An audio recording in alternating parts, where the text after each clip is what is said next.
de la religión en general. Porque se acuerdan que para Durkheim, ¿qué era la religión? Sistema de creencias, en primer lugar, creencias, ritos, y decía él, una comunidad, una especie de iglesia con minúscula. ¿Bien?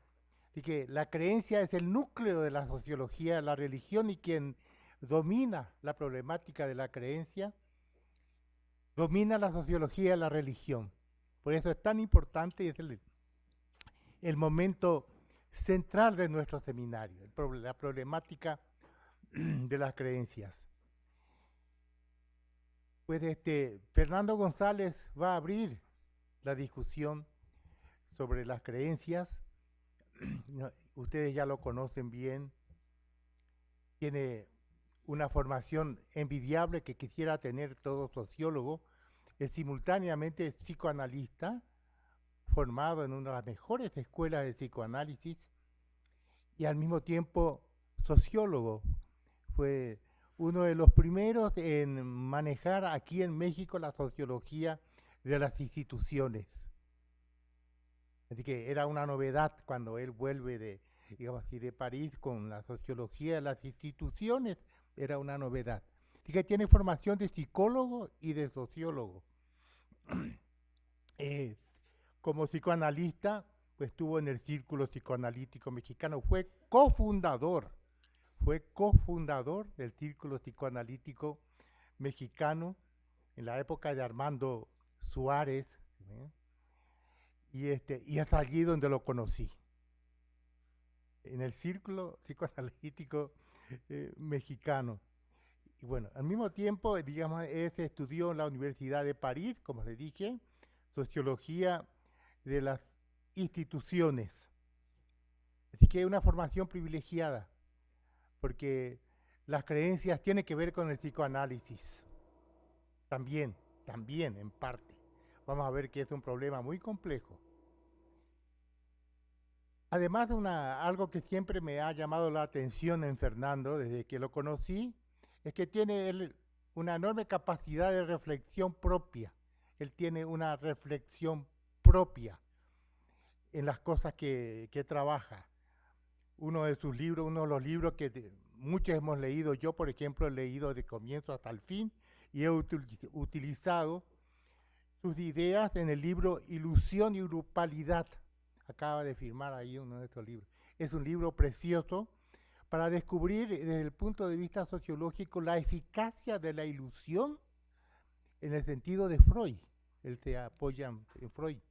La eficacia de la ilusión, de cómo, por ejemplo, bueno, a mí me sirvió para esto, de cómo es posible que todos creyamos, tengamos la creencia de que pertenecemos a una misma comunidad nacional y del mismo modo todos.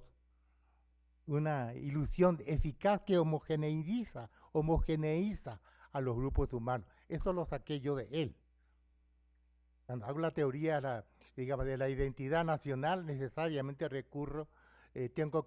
tenemos que recurrir a la fuerza de la ilusión en relación con la formación de grupalidades. Es decir, la eficacia de lo imaginario. Bueno, él ha trabajado muy bien, además conocemos sus trabajos sobre Maciel.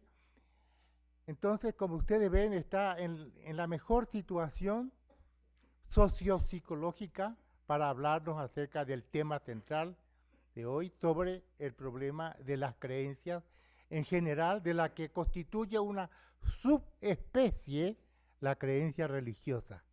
¿Sí? No podemos entender lo que es la fe religiosa si no entendemos lo que es la creencia en general. Y ustedes se van a sorprender del papel que ocupa la creencia en la cultura de todos nosotros y en la cultura de los mexicanos en general. Pues bien, entonces le dejo a Fernando la palabra y adelante. El plan es que después vamos a ver cómo, yo no sé cuánto tiempo va a hablar él, pero yo pienso comentarlo un poco y después entran todos ustedes, y probablemente también Hugo José. Adelante. Muchísimas gracias. Bueno, eso de el que domina la cuestión de las creencias puede trabajar como sociólogo no es mi caso. Les voy a presentar más bien mis titubeos con respecto a las creencias, que es un tema que me ha ido cruzando desde hace mucho. Alguna vez Gilberto me invitó al Colegio de Michoacán y presenté algún trabajo sobre maneras de creer, diferentes maneras de creer. Hoy retomo diferentes trabajos que he hecho y traté de darle un cierto giro, pensar cosas que no había podido pensar y que son, digo, titubeos. Muchísimas gracias por la invitación a los dos. Me parece un gran honor y al mismo tiempo un reto muy grande. Voy a tratar de, no creo que termine, son 33 cuartillas que escribí, no las voy a poder presentar, pero voy a tratar de tocar algunos temas al respecto. El plan general que yo pensaba exponer y que implica casi un seminario sería, por un lado, la parte psicoanalítica, no la teoría psicoanalítica o la crítica psicoanalítica a la ilusión religiosa, al problema del padre, etcétera.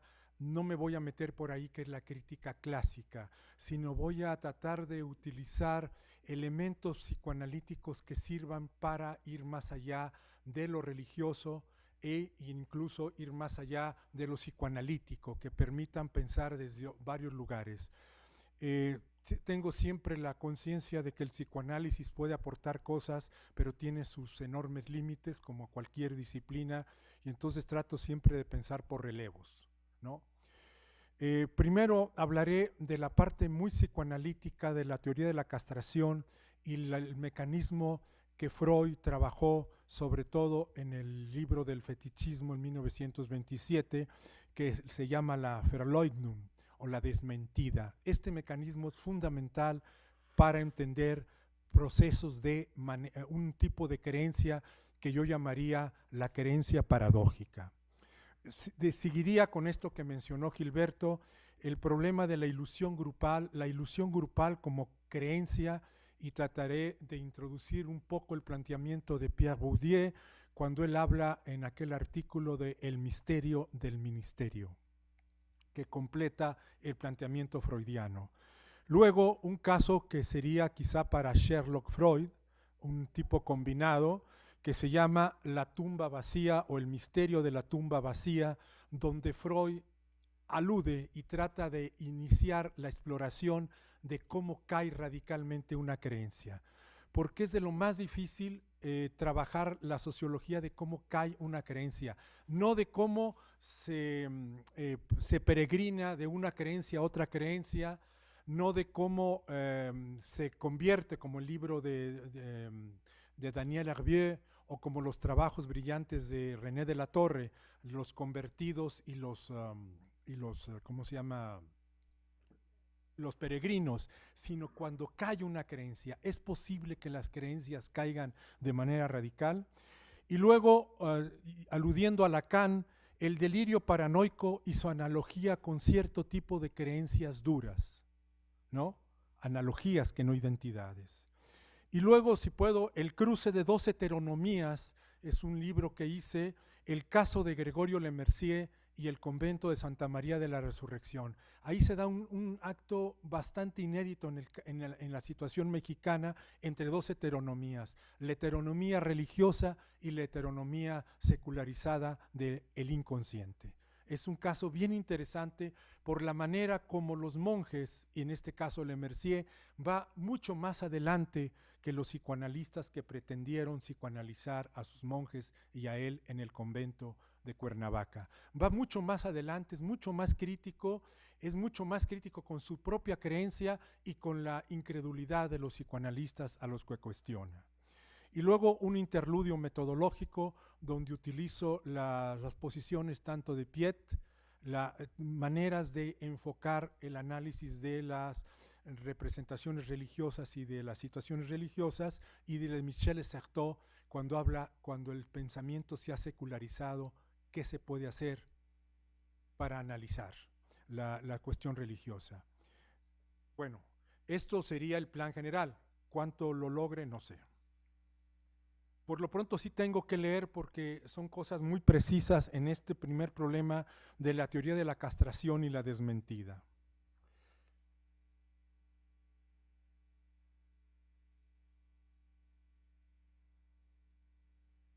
Pontalis, Jean-Baptiste Pontalis, señala pertinentemente que el aporte de Freud en su artículo intitulado El fetichismo, en el cual describe la articulación entre castración simbólica y la creencia que se instaura consecutivamente con la desmentida o retracción, fue por un tiempo relativamente desconocida porque no era fácil sacar las consecuencias, ya que en la formulación de Freud, cito, el objeto de la desmentida es la realidad de una percepción, aquella de la ausencia de pene en la mujer, percepción que le sería insoportable al niño y traumatizante en el sentido fuerte, abriendo una brecha no reabsorbible en tanto que atestiguaría la realidad de la castración. O sea, cuando el niño varón ve a una mujer y de pronto sufre una desmentida a un tipo de creencia de la que voy a hablar. Pero al hablar de la realidad de una percepción que le sería insoportable al niño, se introduce un horizonte de razonamiento no exento de paradoja, ya que se está suponiendo que lo que se percibe es precisamente una ausencia. Hay que admitir, añade Pontalis, que esta ausencia solo puede ser percibida, entre comillas, gracias a que ella contradice un prejuicio anterior, prejuicio que postula que todos los seres humanos tienen un pene y que prescinde de la diferencia de los sexos. Sería para el niño varón, todos somos iguales hasta que aparece la diferencia. Entonces hay un prejuicio, una creencia, una teoría sexual infantil que le permite, cuando no ve el pene en una mujer, le permite percibir una ausencia y decir, ¿qué pasó ahí? Debería haber algo. Se trata, como señala Freud, de una teoría sexual infantil que no está en posibilidades de pensar la diferencia anatómica, la cual enfrenta al niño a la cuestión de la invisibilidad, por este sesgo que puede resultarle traumático. Esta cuestión de la invisibilidad es uno de los ejes que va a articular toda mi presentación. Diferentes maneras de enfrentar lo invisible. Tenemos uno de los primeros enfrentamientos con lo invisible que, como se verá, tiene más de una posibilidad de ser percibido. En este caso, lo que no está y debería supuestamente estar, se torna visible e invisible al mismo tiempo, gracias a que se le puede contrastar con la teoría sexual que lo presupone. Y por lo tanto, se instaura una discordancia entre saber y creencia, lo cual lleva al infante a desplegar las posibilidades contenidas en su teoría sexual, pretendiendo sacar las consecuencias. Por ejemplo, la equivalencia entre el enunciado «la mujer no tiene pene», percepción que supone una afirmación primaria, y esa otra, «la mujer está castrada», teoría, con su implicación «yo soy, como la mujer, castrable por el padre». En este momento originario del fetichismo, la diferencia de los sexos deja de ser insignificante y es admitida y percibida, pero ella no solamente percibida, localizada como diferencia anatómica, ella es reconocida, pero como una ley de la naturaleza en la cual el sujeto rechaza reconocerse, o sea, percibida y al mismo tiempo rechaza reconocerse. Ahí viene la paradoja. En ese momento que se efectúa la discordancia entre saber y creencia, discordancia que expresa la fórmula «ya lo sé, pero aún así», localizada en el lenguaje corriente por Octave Manoni, antropólogo y psicoanalista. Discordancia entre saber y creencia no total, ya que el saber se insinúa de una manera tortuosa, por ejemplo en el fetiche, que alude a que ya no se cree como antes, pero aún así. Y en este punto se introduce el relevo citado de Octave Manoni, el cual, siguiendo a Freud, señala que no sería verdad que el niño conserve intacta la creencia en el falo femenino, porque la paradoja es, cito, «no hay duda de que la conserva, pero también la ha abandonado». Lo que ante todo es repudiado es el desmentido que una realidad inflige a una creencia. El fetichista ha repudiado la experiencia que le prueba que las mujeres no tienen falo, pero no conserva la creencia de que lo tienen. Conserva un fetiche, porque ellas no tienen falo. El fetiche estaría en el lugar del falo que perdió. No solo no se ha borrado la experiencia, sino que se ha vuelto imborrable para siempre, ha dejado un estigma indeleble que marca para siempre al fetichista. Lo que se ha borrado es el recuerdo. Entonces, este es el mecanismo de la desmentida que trabaja el psicoanálisis, pero que Octave Manoni, en este artículo que se llama así, ya lo sé, pero aún así, trata de llevar más allá del psicoanálisis y de la clínica psicoanalítica del fetichismo, y lo trata de llevar a ejemplos antropológicos. En resumen, el pero aún así, en este caso es el fetiche. Y no hay que confundir la desmentida con la denominada disonancia cognoscitiva, ya que esta última implica la idea básica que cuando la realidad contradice flagrantemente una creencia, el individuo, en lugar de renunciar a esta, se aferra a ella. Aquí se aferra y al mismo tiempo la desmiente, la cuestiona. Es un acto paradójico en simultáneo, ya lo sé, pero aún así, como una especie de oxímoron, digamos, sería esto una manera de creer. Por otra parte, tampoco con la escotomización. Hay el caso de, por ejemplo, el secretario del Partido Comunista Inglés, que cuando recibe la noticia del informe Khrushchev, se queda ciego por 3 días, va con el oculista y no tiene ninguna lesión. Es una escotomización, un acto histérico de ceguera histérica. Durante 3 días es como decir, no quiero ver lo que acabo de escuchar, lo que acabo de oír, no quiero ver, me quedo ciego. A los 3 días recuperó la vista. Es un tipo de escotomización, no es lo mismo que la desmentida. Ni menos aún con la alucinación, lo vamos a ver en el caso de Le Mercier. Cuando empieza toda la diferencia epistemológica en el siglo XIX, a partir de 1814, la diferencia entre alucinación y aparición, que cambia todos los ejes de la subjetividad. Lo que se cree que viene de fuera, en realidad parte de dentro.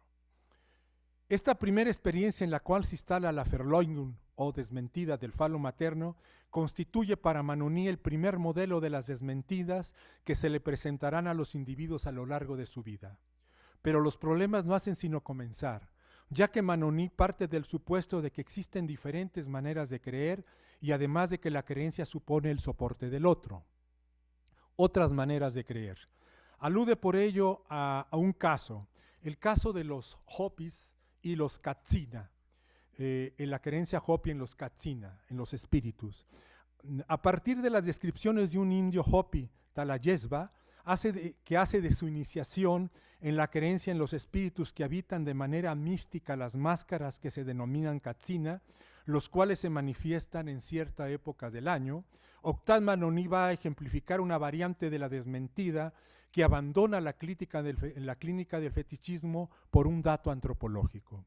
Primeramente alude a ciertas analogías que se dan en los Katsina y Santa Claus, dando que ambos se interesan por los niños y también en ambas fiestas los padres están en connivencia para mistificar a los niños. Pero a diferencia del bonachón y un poco superyoico de Santa Claus, los Katsina son figuras terroríficas a los que hay que aplacar por su interés por los niños, porque su interés por los niños estriba en que se los quieren comer. Por lo tanto, las madres protegen a sus hijos ofreciéndose a los Katsinas trozos de carne y a cambio los Katsina le dan a los niños albondiguillas de maíz que se llaman piki, que en esta ocasión cuando vienen los Katsina cada año están teñidas de rojo, una alusión un poco feroz. Talayesba relata que un día estaba por realizarse la danza de los Katsina y descubrió a su madre cocinando el piki rojo, lo cual lo trastornó. Cuando llegó la noche y los Katsina distribuyeron los regalos, se negó a aceptar el piki, pero descubrió que el piki que le daba era amarillo y eso lo calmó. Como bien señala Manoni, en aquella oportunidad Talayesba pudo eludir la obligación de abandonar su creencia gracias a la astucia de una madre perspicaz. En cambio, no sabemos muy bien qué ha pasado con el otro juicio. Mi mamá me engaña. Cuando llegó el momento de la iniciación, los padres y los tíos que hasta ese momento se presentaban con sus máscaras se revelan tal cual y se las quitan. Uno podría esperar que en ese momento la creencia en los Katsina cayera estrepitosamente. Sin embargo, las cosas no son tan evidentemente simples en este caso. Talayesba dice que le agarró una fuerte rabia al ver entre los desenmascarados a su propio padre. Y no era para menos. Ya había sufrido el primer anuncio con su madre de la mistificación a la que era sujeto, pero ahora se le confirmaba que en efecto sus dos figuras de autoridad mistificaban al unísono. Pero añade Manoní, lo que con todo derecho será desconcertante es que esta ceremonia de demistificación y el desmentido infligido a la creencia en los Katsina termina siendo el fundamento institucional de la nueva creencia en los Katsina, que constituye la parte esencial de la religión Hopi. La realidad, los Katsina son los padres y los tíos, debe ser repudiada gracias a una transformación de la creencia. Ahora se dice a los niños, ustedes saben que los verdaderos Katsina ya no vienen como antaño a bailar en los pueblos, ahora solo vienen en forma invisible y en forma mística habitan las máscaras los días de la danza. Un Voltaire Hopi, dice Manoní, hubiera dicho sin duda que puesto que los engañaron una vez, no los engañarán dos. Pero en oposición a ello, los Hopi distinguen la mistificación con que se engaña a los niños de la verdad mística con que se les ha iniciado. Y el Hopi puede decir de buena fe y en una forma que no es, por cierto, exactamente la misma que la que encontramos en el psicoanálisis. Yo sé que los Katsina no son espíritus, son mis padres y mis tíos, pero aún así, los Katsina están ahí cuando mis padres y mis tíos están enmascarados. Entonces es en el momento que aparentemente cae la creencia, se reafirma en realidad hacia más invisibilidad y se reconfigura. Se podría decir en este caso de desmentida, que en este caso de desmentida no hay necesidad de constituir un fetiche, o si se quiere, que ya está culturalmente constituido de manera colectiva en las máscaras. Pero esta vez lo que debería estar visible no falta como invisible. Por extraño que parezca formularlo de esta manera, solo sufre una reconfiguración, ya que si antes de la caída temporal de la creencia lo invisible parecía necesitar de los humanos desconocidos por el niño para manifestarse de esa curiosa manera, ahora puede el sujeto saber quiénes son sin que sufra merma la manifestación de los espíritus que invisten las máscaras. Y esta creencia marca una diferencia, por ejemplo, con la transfiguración que pretende operarse en la hostia, en el caso de la hostia cristiana, con la denominada consagración, que la transforma para el creyente cristiano en el cuerpo y la sangre de Cristo.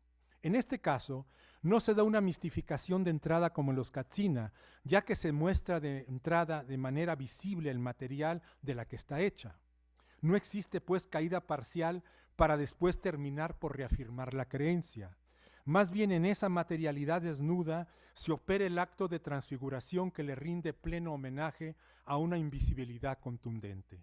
Se podría sin duda aplicar la fórmula, ya sé que solo es trigo, pero aún así sé que se convierte verdaderamente en el cuerpo y en la sangre de Cristo.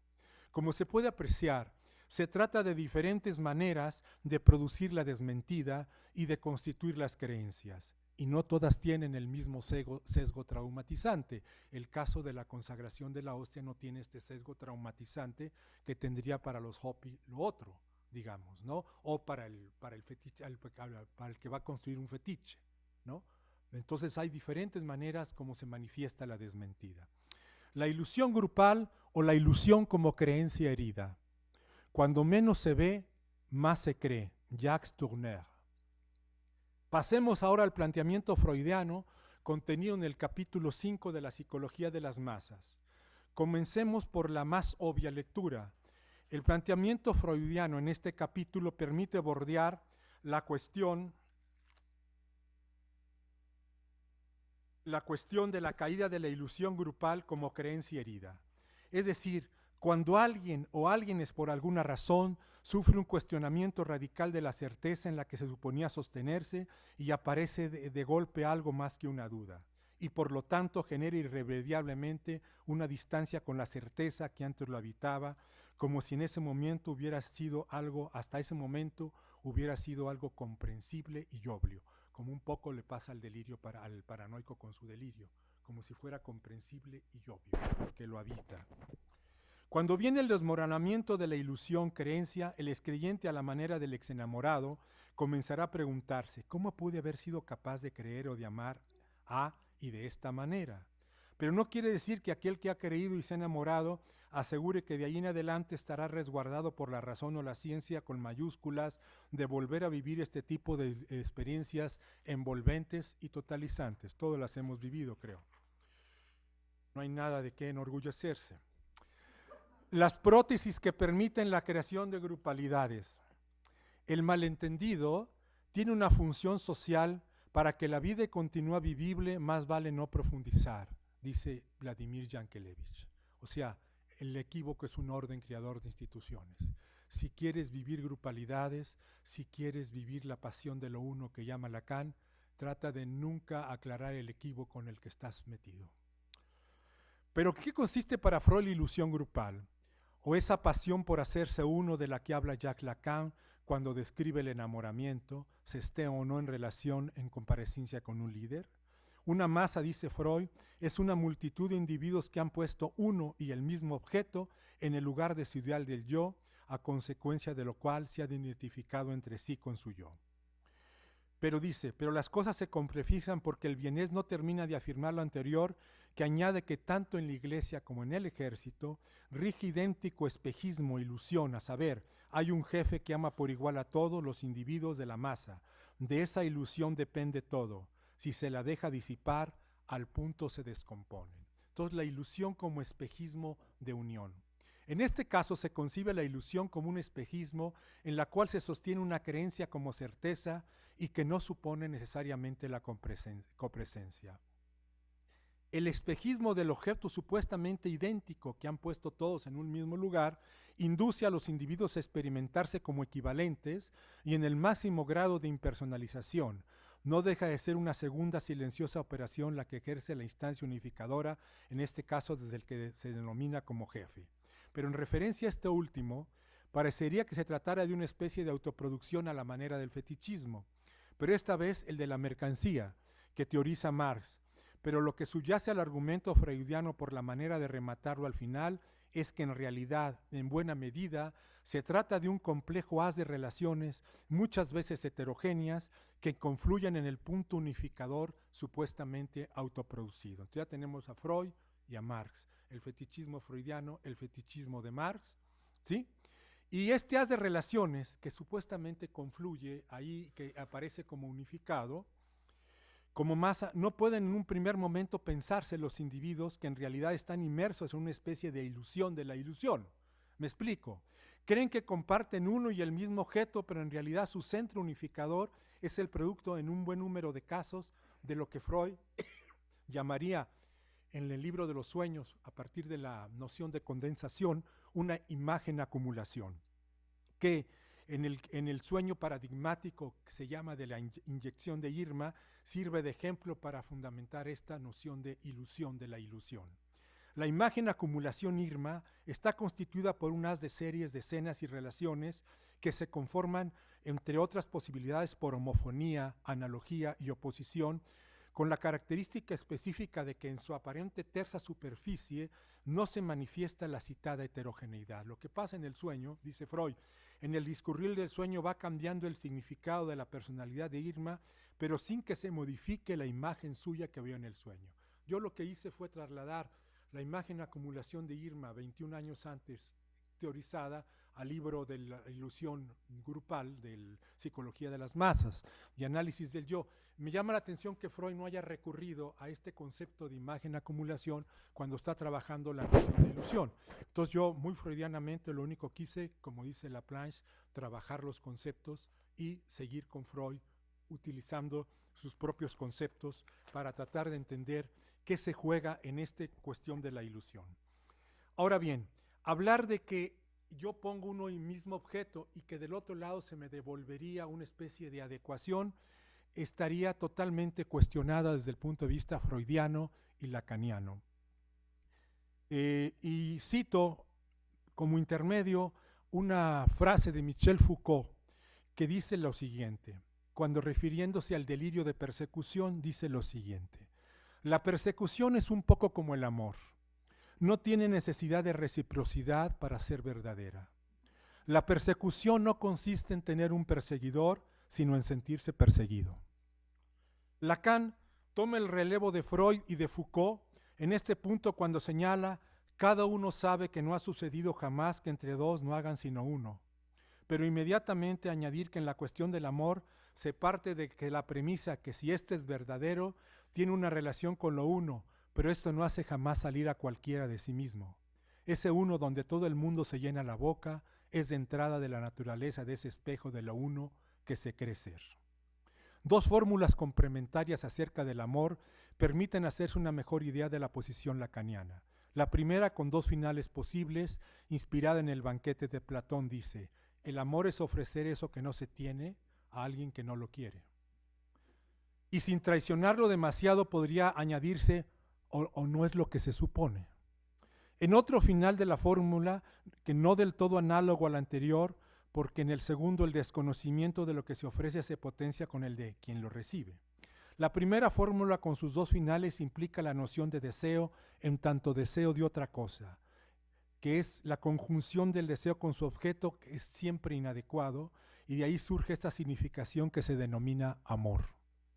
La segunda fórmula, articulada sin duda a la que vengo de citar, implica propiamente la transferencia psicoanalítica configurada por el amor.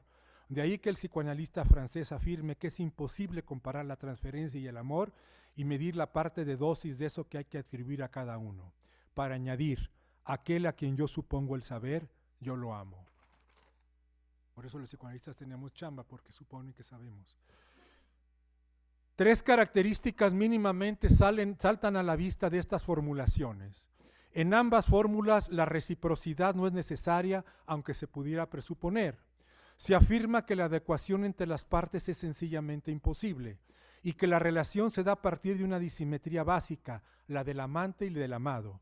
Por tanto, se entiende mejor el malentendido que Lacan adelantaba respecto al supuesto de que el amor tendría relación con lo uno, aunque la fórmula para la transferencia parece aludir a que una de las partes tendría alguna conciencia de su posición asimétrica o disimétrica cuando dice aquel a quien yo supongo el saber, yo lo amo.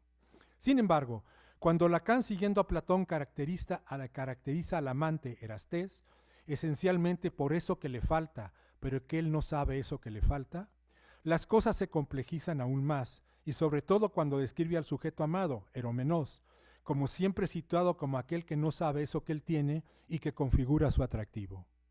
Lacan remata diciendo que entre los dos no hay ninguna coincidencia, eso que le falta a uno no es aquello que estaría escondido en el otro. Ese es todo el problema del amor. En ese se encuentra siempre el dolor, el desgarramiento y la discordancia. Visión esta de Freud y Lacan que algunos tildarán de muy pesimista, pues sí, pero que mientras a veces se le medio aclara a los implicados en el amor, les ofrece en muchos casos gozos insospechados, producto del cúmulo de equívocos que velan las discordancias básicas. Pues basta que el amado se lo crea y que pretenda responder a la demanda que se le dirige, como si supiera de qué se trataría, para que se viva a fondo el circuito amoroso en su claustrofóbica plenitud. Termino este apartado citando de nuevo a Lacan, por si alguien se quedó con alguna duda, acerca de cómo encaraba las cosas respecto al amor. El nada por nada, dice, es el principio del intercambio amoroso. No hay mayor don posible que el don de lo que no se tiene. A diferencia de la máxima prueba del don cristiano que postula que no hay mayor don que dar la vida por el otro. Trasladada esta posición de Lacan a la parte política, comprenderán que uno se vuelve totalmente un conservador. ¿Para qué moverse si todo es un equívoco en política y en todos lados? Y Lacan algo tenía de conservador en la parte política, en serio. Bueno, pero en esta parte es bastante irónico y bastante provocativo. El misterio del ministerio. Aquí entraría Pierre Bourdieu haciendo el relevo de Freud en el problema de la ilusión y de la ilusión de la ilusión. El planteamiento sociológico de Pierre Bourdieu respecto al portavoz de los grupos, que muchas veces se puede confundir con el dirigente, añade un elemento interesante y complementario a los planteamientos hasta ahora expuestos respecto a la ilusión grupal.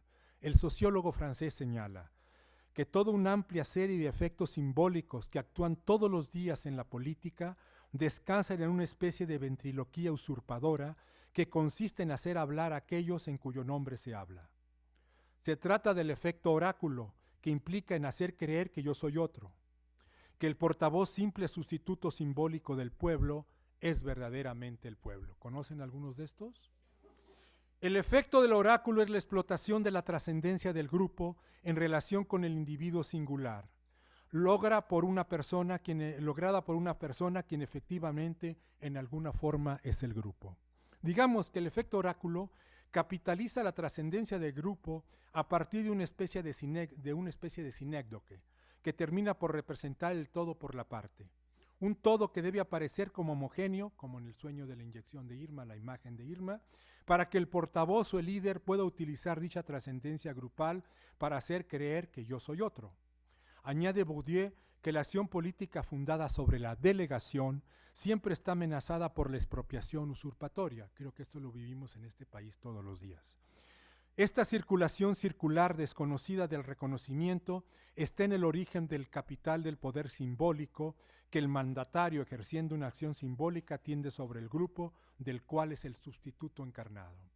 Entonces, el miembro individual tiene que elegir entre ser un simple agregado sin fuerza o renunciar a la palabra para ser representado por aquel que habla a nombre del grupo, pero también en su lugar. Y por tanto le expropia la palabra a nombre de la totalidad que lo desingulariza. No está de más, como señala Bourdieu, que los que conforman las grupalidades políticas sepan cómo se produce la opinión y la representación. Los límites del planteamiento hasta ahora expuesto, que va de Freud a Lacan, tienen que ver, primero, con la escala elegida y sus pretendidas continuidades interescalas. ¿Es acaso lo mismo la escala del amor entre dos atravesados por lo tercero, lo supuestamente uno, que la colectiva de las masas? 2. Deja de lado la historicidad y el contexto en el cual los lazos se instauran y se experimentan y se configuran los hábitos, en el sentido de Bourdieu. 3. Presupone una especie de capital de fe transhistórico, presto a ser utilizado por no importa quién, o si se quiere por una minoría esclarecida que por alguna razón no lo otorga, sino que lo extorsiona y lo recibe. O desde una perspectiva complementaria, se piensa que esta relación es desde una especie de ontología psíquica, si esta barbaridad puede decirse, apta para toda ocasión. 4. Vuelve equivalente las grupalidades y neutraliza las mediaciones institucionales, así como las diferentes lógicas de todos los subsistemas sociales. 5. Tiende a dejar fuera los procesos sociales al poner el énfasis en la foto fija, etc. ¿Acaso esto que vengo de describir devalúa los aportes psicoanalíticos? No lo creo. Solo le señala algunos límites que en el caso de que los psicoanalistas no los tomen en cuenta o no los tomemos en cuenta, pueden terminar por creer que poseen una teoría omniabarcativa y omnicomprensiva que puede sustituir a la historia, a la sociología y a la antropología, con lo cual desembocarían en una especie de disciplina no castrada, para usar un término caro al aporte lacaniano. Creo que hechas estas aclaraciones, podemos enfocar de nuevo las cosas en el momento en el cual un tipo de creencia parece caer radicalmente, a diferencia de la que más arriba describí bajo la noción de desmentida, en la cual se mantiene unida inextricablemente la caída de la creencia y su paradójica reafirmación, aunque irremediablemente modificada.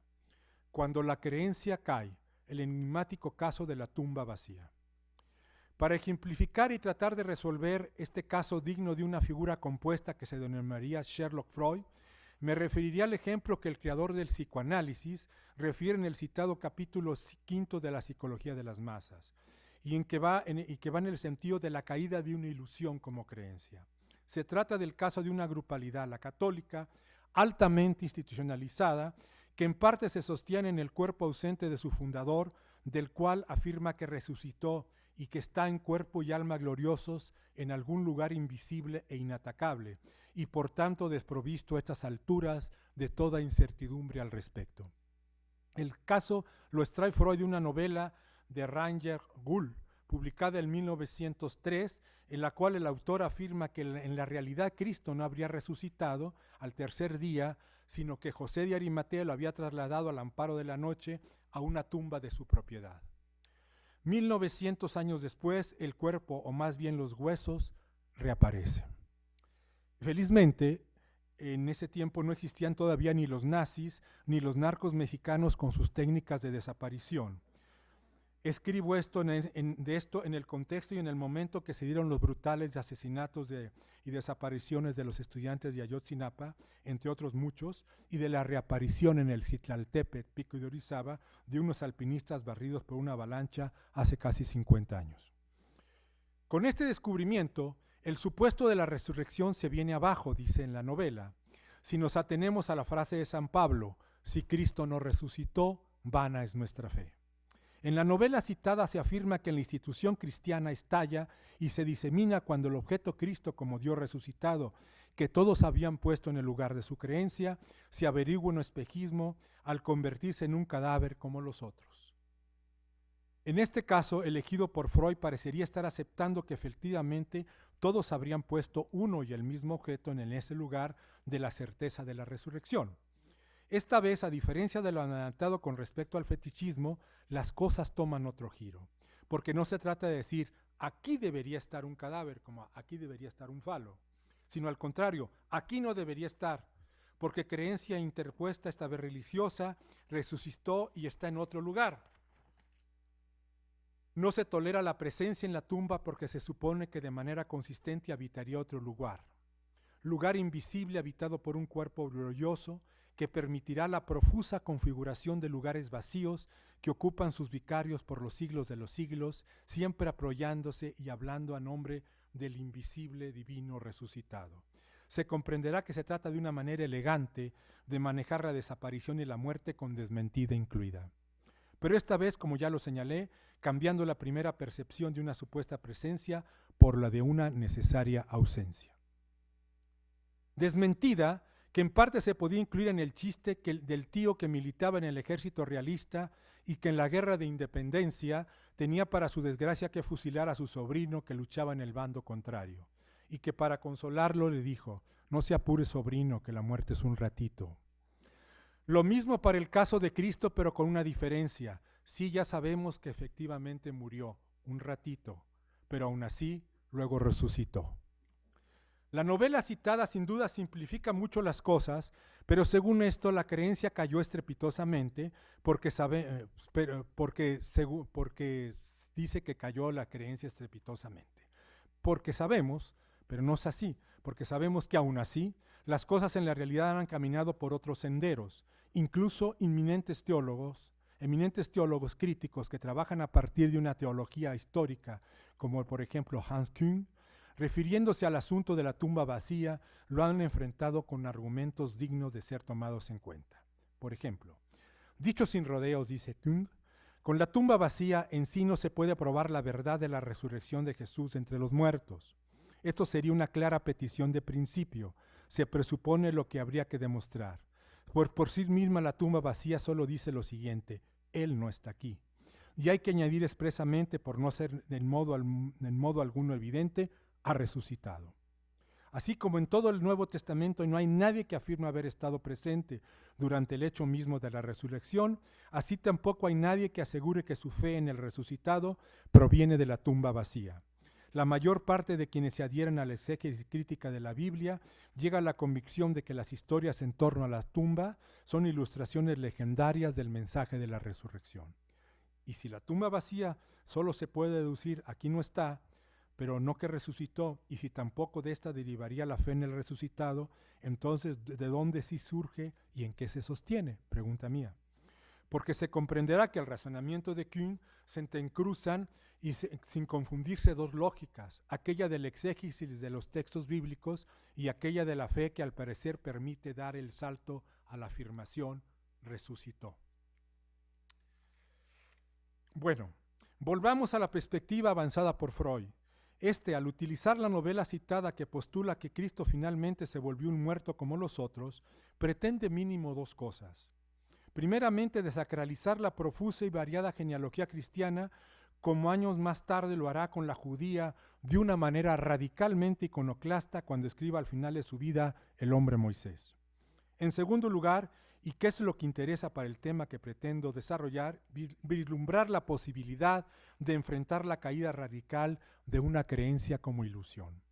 Caída radical que toma un camino diferente al que Umberto Eco cita a propósito de una frase de Chesterton que dice así: desde que los hombres no creen más en Dios, no es que no crean en nada, creen en no importa qué. Humberto Eco empieza esta entrevista donde cita a Chesterton diciendo, una cosa es no creer en Dios y otra cosa es decir Dios no existe. Lo que Freud abre como problemática a ser explorada no puede ser abarcada, por ejemplo, por los brillantes y sugerentes trabajos de Daniel Vieux-Leger y René de la Torre cuando analizan los trayectos de los peregrinos y los convertidos a diferentes creencias y espiritualidades. Me parece que se ha explorado menos en nuestro medio lo que denomino como caída radical de una ilusión como creencia. No la aparente evidencia de que algo cayó, sino las maneras y los porqués. Y no me refiero al modelo de San Pablo, que sirve para pensar inversamente a los descreídos que sufren una conversión a la vista de un relámpago que de pronto los ilumina de su ceguera ante lo trascendente y caen rendidos ante su manifestación. Sabemos que no es fácil describir la caída, porque cuando el desilusionado radical despierta, el dinosaurio ya no sigue ahí. Cuando se deja de creer, ya se está irremediablemente del otro lado y algo se le escapará al excreyente respecto de lo que hasta ese momento previó, vivió y sintió. Nunca estará a la altura de poder describir la manera como estuvo literalmente sumergido en su anterior universo, ya que en las creencias no se trata solamente de un tipo de adhesión a una serie de enunciados, sino también a formas de existencia que, parafraseando a Norbert Lechner, poseen un poder normativo de lo fáctico, creyente, que instaura maneras de vivir y sentir que no se conmueven con argumentos, a diferencia del pensamiento científico en el cual la posición de base está habitada por la duda y la reconsideración permanente de lo probado. Si el ejemplo de Freud deja en todo en barbecho, al menos permite problematizar algo que el descreído ofrece como evidente. Dejé de creer y ya. La cuestión es por qué en algunos casos no es posible ya desplazarla hacia un peregrinaje abierto o a una nueva conversión, transfiguración que fije y mantenga las premisas de la anterior, aunque con nuevos contenidos o pretendidamente tales. Es cuando se produce esta doble imposibilidad del no retorno y del no desplazamiento, así como tan prospera la vía, pero aún así, que es posible plantear este tipo de interrogación. Digamos que se trata en esta época de la profusión de las creencias religiosas, políticas y espirituales, aludida por Chesterton, de interrogancia acerca de lo que les pasa a estas minorías de ateos, políticos y religiosos, tipo Eco como agnóstico y Freud como ateo, cuando no pueden ni aunque quisieran creer como muchos otros. ¿Pero realmente las creencias caen? Pero no bien termina uno de plantearse el problema que vengo de enmarcar, que la duda en surgir de nueva cuenta, de manera insidiosa, a la manera de una modalidad de la desmentida ya descrita. ¿Qué tal que ya sé que no creo, pero aún así? ¿Realmente es posible postular sin más un descreimiento sin fisura en todos los planos de la vida? Otra voz salta a la palestra para decirme, ojo, te recuerdo que hay diferentes maneras de creer y no solo aquellas con núcleo duro certerísimo. Agradezco la advertencia y sigo. Y esta vez me apoyo en Émile Cioran, con su feroz humor, que podría afirmar quizá que se podrían detectar las huellas de estas certezas originarias pretendidamente perdidas en la operación que intenta desmontarlas, por ejemplo cuando escribe, como todo iconoclasta, he destrozado mis ídolos para consagrarme a analizar sus restos. Y si me pagan, mejor. ¿Se trataría acaso de aceptar finalmente que no habría escapatoria posible y que eso que ahora pretendo intentar analizar de diferentes maneras de creer no sería sino la otra cara de la creencia, que formaría sistema con ella, o si se quiere de una especie de creencia descreída que conservaría la fascinación cautivadora que tenía antes la creencia sin tapujos? Esto lo postularán los creyentes quizá con una sonrisa y diciendo, hagas lo que hagas, siempre terminarás rindiendo un homenaje, aunque sea involuntario y oblicuo, a eso que ahora pretendes desmontar como hacen los niños con los juguetes para saber qué tienen adentro, hurgando en su luminoso vacío, que no sería necesariamente lo mismo que la nada. ¿Será? Interludio epistemológico metodológico.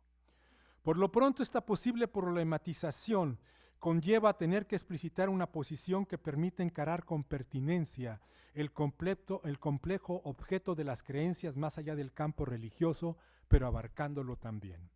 Hablar de analizar creencias como objetos de investigación implica que ya se dio un proceso de secularización, de otra manera sería imposible. Albert Piet describe la doble perspectiva, lo que para mí resulta ser la postura del investigador de las religiones y de los universos políticos ideológicos a la que me adhiero, pero no sin añadir, pero aún así.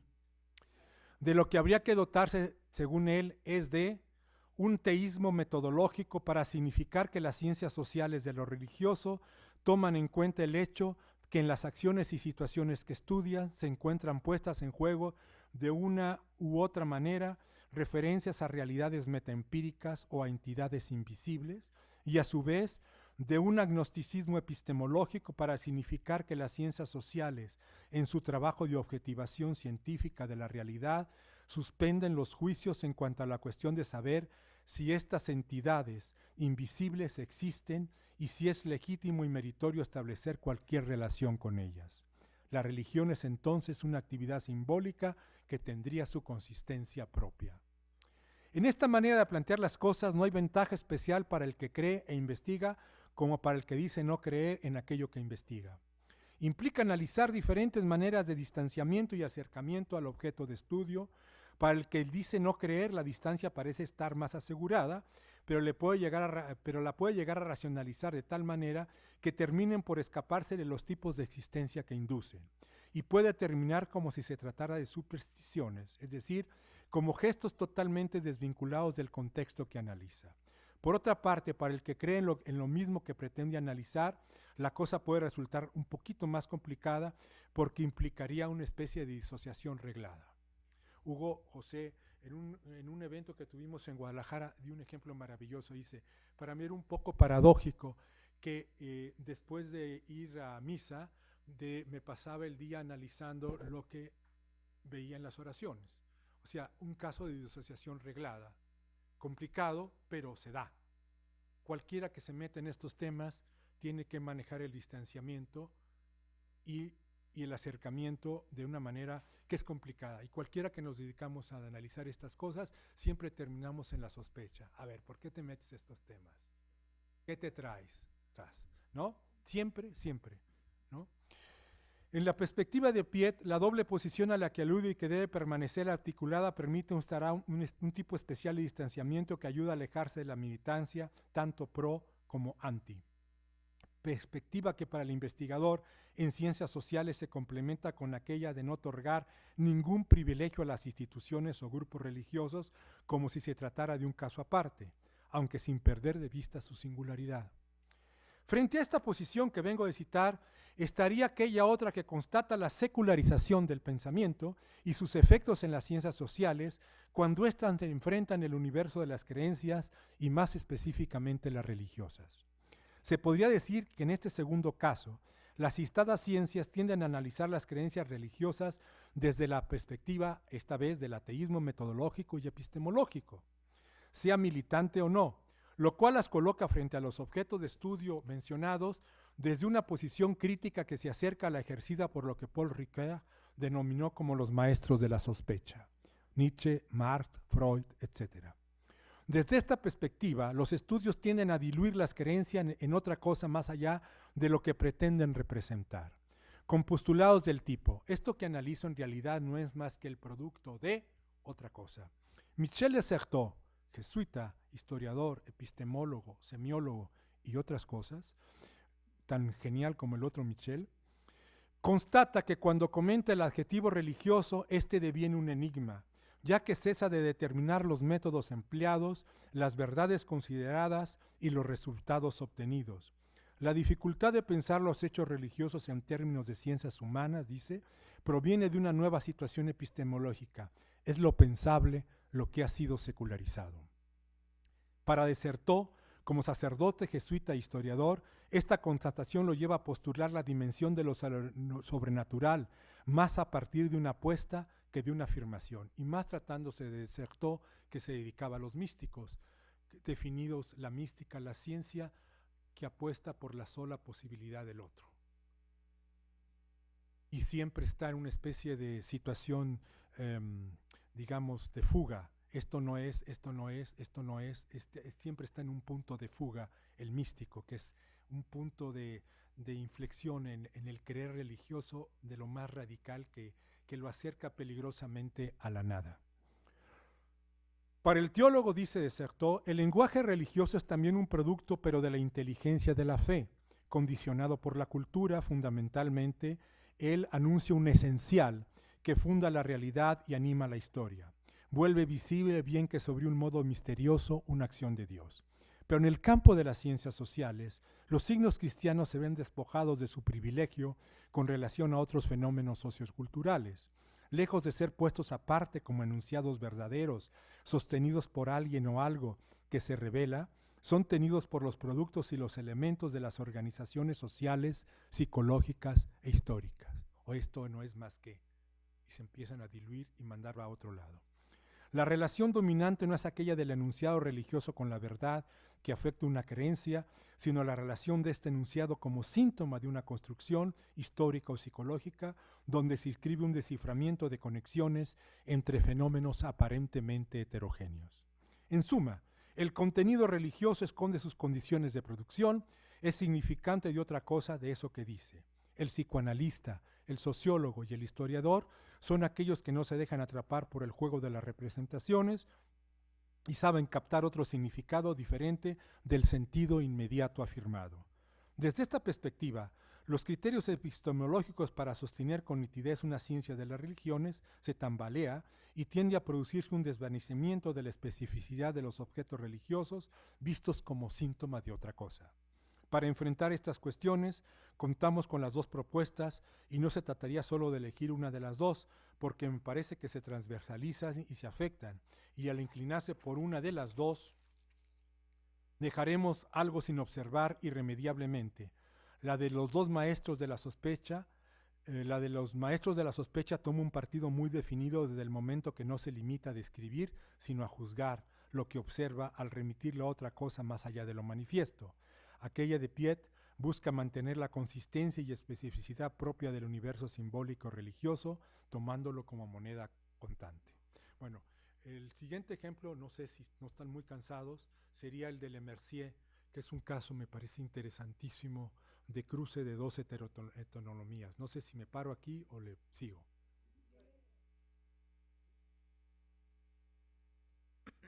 Sí, claro. El cruce de dos heteronomías, el caso de Gregorio Le Mercier. Veamos un ejemplo que puede dar luz cuando se cruzan dos heteronomías en un monje benedictino de los años 60 del siglo pasado y que ayudan a plantear de otra manera la relación que muchas veces se simplifica cuando se opone la fe a la razón. Aquí se va a cuestionar todo eso de la fácil dicotomía. Del lado de la razón estarían los psicoanalistas, del lado de la fe los monjes. Van a ver que no. Como incompatibles, sin más, conviviendo en un mismo individuo. Me refiero a la heteronomía religiosa y a aquella otra que remite al postulado del inconsciente o de lo inconsciente. Ahí donde hay religión, es decir, estructuración religiosa del espacio humano social, afirma Marcel Gauchet, hay esta doble experiencia de lo invisible, en la extrañeza de un cuerpo que deja de pertenecernos y en el borramiento de sí en provecho de una verdad que habla en nuestro lugar. La figura de un inconsciente personal emerge y deviene concebible gracias a una reformulación de estas experiencias de alteridad. Se trata del prior Gregorio Le Mercier del convento de Santa María de la Resurrección en Cuernavaca, México. La experiencia que relata el citado monje, le ocurre la noche del 4 de octubre de 1960. Dice, estaba yo acostado sobre mi espalda, despierto en mi cama, y de pronto vi ante mí una multitud de relámpagos de todos colores. Era un espectáculo sumamente bello. Me volteé sobre mi lado izquierdo. Entonces apareció sobre la pared de mi celda como una pequeña pantalla sobre la cual vi una sucesión de rostros humanos. Hablar de una pequeña pantalla habla que ya estábamos en la época de la televisión. Una alucinación de estas en el siglo XIX no hubiera sido posible así. Este caleidoscopio se detuvo sobre un rostro muy bello de una gran bondad. En ese preciso momento grité, Dios mío, ¿por qué no me hablas así? Y de inmediato comencé a llorar con extrema violencia, invadido por la conciencia profunda de ser amado por Dios. Quería decirle que podía hacer conmigo lo que quisiera, pero tuve miedo de que lo tomase en serio. Tenía el sentimiento profundo de no merecer este amor a causa de mis pecados, y todo se resumía en un sentimiento de derrota, de dominio de Dios sobre mí. Al día siguiente, temiendo volverme loco, yo era un hombre duro, seco y cerebral, extremadamente escéptico ante cualquier misticismo, fui a ver al presidente de la Asociación Mexicana de Psicoanálisis. Entré a psicoanálisis 3 meses después. Fue con Santiago Ramírez, aquel que creía que existía la psicología del mexicano, y ahí hizo libros sobre eso, y que obviamente cuando el monje fue a decirle, decía, el psicoanálisis no puede hacer nada con un monje porque es creyente. Era un poco medio, digamos, primitivo en la cuestión de analizar la cuestión religiosa. Y lo mandó con un tipo al que él no estimaba, Gustavo Quevedo, que venía de Argentina, después de haber estudiado grupos. Dice